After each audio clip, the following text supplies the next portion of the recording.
Menyambung pertanyaan saya kemarin tentang tahlilan. Pertanyaan yang mana ini? Yang tentang tahlil. Jadi kesimpulan dalam tahlilan tersebut, bid'ah atau sunnah? Jangan ke sana kalau kita mau ngomong. Bid'ah atau sunnah, seolah-olah cuma pilihan itu dua. Kalau nggak sunnah, bid'ah. Nggak sunnah, bid'ah. Hukum itu ada berapa? Hukum ada berapa, saya tanya? Sunnah itu apa? Sunnah itu ma'udhifa ilan nabi, sesuatu yang disandarkan kepada nabi. Ya. Perkataan, perbuatan nabi. Jadi jangan selama-lamanya kalau memang itu sunnah, kapan nabi bikin? Tapi kita sudah sepakat dalil kita ini satu Quran, yang kedua hadis. Hadis itu apa? Ya sunnah. Apa itu? Ma'udhifa ilan nabi, sesuatu yang disandarkan kepada Rasul. Ada perkataan nabi, ada perbuatan nabi. Nabi nggak bikin, tapi nabi katakan, yaitu disebut sunnah. Nah, sekarang saya tanya, nabi sholat wajib nggak? Sholat 5 waktu nggak? Sholat. Sunnah nggak? Hukumnya Pak? Wajib. Wajib. Nabi sholat tahajud nggak? Sholat. Sunnah nggak? Sunnah. Hukumnya Pak? Sunnah. Nabi makan minum nggak? Makan minum. Nah, sunnah nggak itu? Sunnah. Hukumnya apa? Sunnah. Mubah. Mubah. Nah, Nabi istrinya berapa? Kata Allah berapa boleh? 4. Nabi istrinya berapa? 4. Inilah ini nanya yang nggak jelas. Nabi istrinya berapa? Lebih nggak dari 4? Lebih. Nah, sunnah nggak? Sunnah. Hukumnya kalau kita macam mana? Maka ditanya itu hukumnya. Hukumnya bagaimana? Kita udah bagi kemarin antara kenduri, sudah kita bahas, dengan apa namanya, berdoa membaca Quran. Hukumnya itu apa? Allah menyuruh membaca Quran, umum kalimatnya. Yasin Quran nggak? Quran. Ketika Allah menyuruh kita membaca Quran, berarti kan udah disuruh kita baca Quran.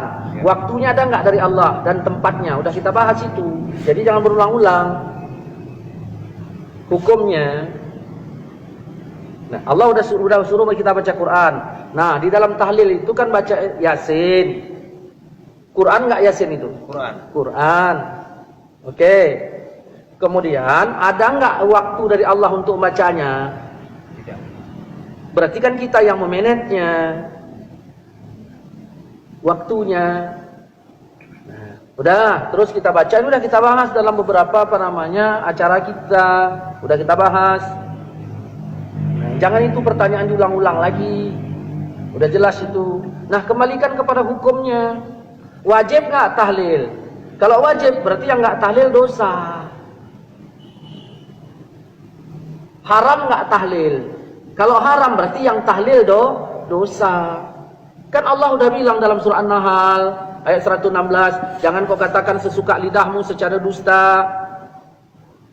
Ini boleh, ini tidak, haza halal wa haza haram.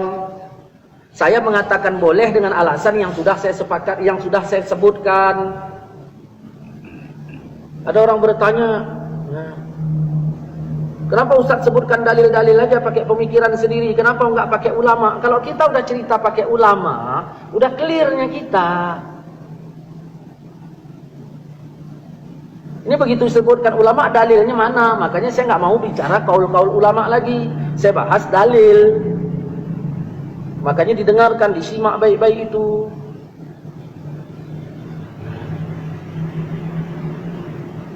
Jadi kita baca baca Pak Yasin. Yang nyuruh baca Yasin siapa? Yang nyuruh baca Al-Quran. Yang nyuruh baca Quran itu ya adalah Allah. Nabi juga nyuruh kita baca. Begitu disebut kalau misalnya Nabi nyuruh baca, kalau Allah nyuruh baca, berarti ya bebas kita membacanya. Diperkirakanlah itu tempat baik untuk dibaca atau tidak. Jadi hukum itu dikemanakan? Ada 5, wajib, sunat, mubah, makruh, haram. Kalaulah tidak wajib, apakah berarti udah haram? Jangan dulu haram yang kemari. Wajib dulu, baru sunat, baru mubah, baru makruh, baru haram. Nah, tahlil itu kita tanya mau kemana, kita bawa hukumnya. Kemana? Jangan tanya sunnah atau bid'ah. Berarti kalau nggak sunnah berarti bid'ah. Tidak begitu. Allah pun bilang, "Wa man lam yahkum bima anzalallah." Siapa yang tidak menghukumkan seperti hukum Allah, berarti hukum. Karena kalau ditanya sunnah itu ada takluk beberapa hukum. Banyak yang sunnah ini hukumnya nggak jatuh wajib semua. Begitu. Ketika Allah menyuruh, tidaklah langsung jadi wajib. Ada kalanya Allah menyuruh itu langsung kepada sunat. Seperti wa minal laili, di sebagian malam, wa tahajjud, hendaklah kalian tahajud. Tahajud, perintah itu kan? Perintah. Hukumnya apa? Apa wajib? Begitu. Saya maaf ya, bahasa kasarnya nih. Jangan bikin pertanyaan tolol kayak gitu.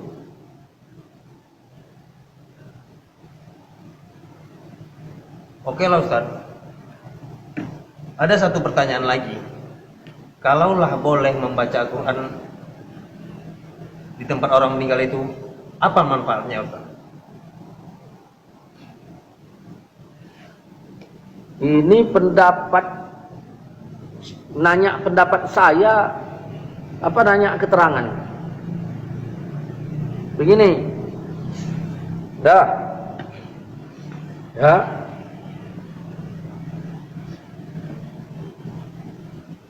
Namamu siapa? Adi. Adi. Dah, orang tua Adi meninggal. Oke, dah meninggal kan? Ya. Sekarang si Adi yang tinggal di rumah itu sebagai anak almarhum, pikirannya macam mana? Kacau apa tidak? Kacau. Kecuali anak durhaka, baru senang. Oke, begitu kacau, kira-kira iman Adi naik apa turun? Turun. Apa yang disuruh agama terhadap saya sebagai jirannya si Adi? Mendoakan. Menghiburnya, menghibur si Adi. Tujuannya untuk apa? Tujuan hibur itu? Ya, tujuannya hibur-hibur gitu aja, pakai keyboard gitu. Iman tadi naik apa turun? Turun. Tujuannya itu dihibur untuk apa? Supaya terhibur dan sekali apa imannya naik. Ya, tujuannya itu supaya imannya naik. Apa kata Allah dalam Quran? Quran sebagian dalil apa enggak? Dalil. Wa iza tuliyat alaihim ayatuhu zadathum imana. Kalau dibacakan Quran imannya nambah. Kau beriman enggak? Beriman kan? Begitu dibacakan Quran imanmu Nambah. Kalau enggak nambah berarti enggak beriman kok. Dah. Itu manfaat untuk keluarga yang ditinggalkan. Nah, timbul pertanyaan, boleh enggak baca Quran di tempat orang meninggal? Itu pertanyaannya. Nah, jangan kau katakan sesuka lidahmu secara dusta, ini boleh, ini enggak. Ada orang bilang enggak boleh, ya tanyalah alasannya apa. Saya bilang boleh, alasan saya apa? Kan Nabi udah bilang, iza hadartum, kalau kamu hadir ke tempat orang sakit atau mayit, ke tempat orang meninggal, ucapkan perkataan yang baik. Siapa yang bilang tuh? Hadirlah saya ke tempat si Adi, orang tua Adi meninggal. Rasul nyuruh apa? Ucapkan perkataan yang baik. Datanglah saya. Assalamualaikum di. Waalaikumsalam. Kenapa ayah orang tua kita ini meninggal segala macam? Baik enggak? Ngomong saya itu baik enggak? Baik. Kata Nabi, sebaik-baik perkataan adalah Quran. Berarti membaca Quran macam mana? Lebih Baik. Lebih baik. Jelas kan? Berarti membaca Quran lebih baik. Ya udah. Tapi ini nggak lakukan. Sekarang menyelisih apa enggak? Kalau saya baca Quran di situ, yang saya selisihi ayatkah mana ayatnya? Nabi kah mana hadisnya yang saya selisihi? Baru dikatakan berselisih apabila ada nabi bilang jangan, lalu saya baca. Di situ berselisih namanya. Tapi bacanya rame-rame. Apa? Berarti babnya bab rame-rame bacanya, baca berjamaah masalahnya. Nanti kita bahas tentang masalah baca berame-rame. Jangan diaduk-aduk masalahnya. Berarti katakanlah, Ustadz, saya setuju tahlilan, tapi yang penting bacanya satu orang. Kan enak. Ini enggak, memang tahlilan bid'ah, pernah dibikin siapa? Ini. Datanglah saya tadi. Saya bacalah Al-Quran. Kenapa? Karena sebaik-baik perkataan adalah Al-Quran. Saya baca di situ. 2. Yang ketiga, kalaulah saya ngomong-ngomong yang baik bersama si Adi. Tadi tak masalah kan? Ya. Tiba-tiba ada orang lain datang, Ustadz kirim salam lah sama si Adi. Lalu saya bilang, Assalamualaikum Di. Waalaikumsalam. Pak Tanjung kirim salam sama kau. Oh ya udah, tanyanya macam mana kabarmu? Kata-kata macam mana kabarmu itu bahasa saya apa bahasa Pak Tanjung? Bahasa Pak Tanjung, karena dia suruh nanya. Boleh nggak saya bawa bahasa Pak Tanjung ke rumahmu? Boleh. Kalau bahasa Pak Tanjung boleh saya bawa, kenapa bahasa Allah kau larang?